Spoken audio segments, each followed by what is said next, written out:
আজকে শেষ বসনিয়ার শেষ ডিনার। তো আজকে আমরা এখানে খেতে খেতে শিখে গেছি বসনিয়ান খাবার কীভাবে বানাতে হয় আর কীভাবে পরিবেশন করতে হয়। তো এটা হচ্ছিল বসনিয়ান এক ধরনের বিফ,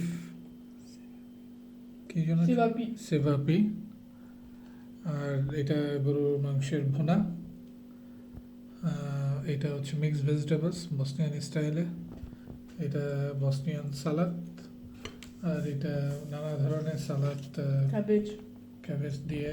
আর এটা হচ্ছে হলো বোধ হয় ক্রিম চিকেন, বসনিয়ান রুটি, মাশরুম দিয়ে, আর এটা বোধহয় মাশরুম দেওয়াও আছে এটার সাথে। আর এটা গার্লিক ব্রেডের সাথে এটা ছোট রুটি। তো এই হচ্ছে হলো মোটামুটি বসনিয়ান।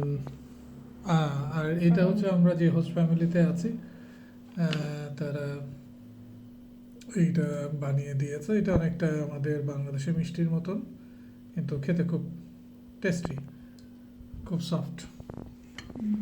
ধন্যবাদ।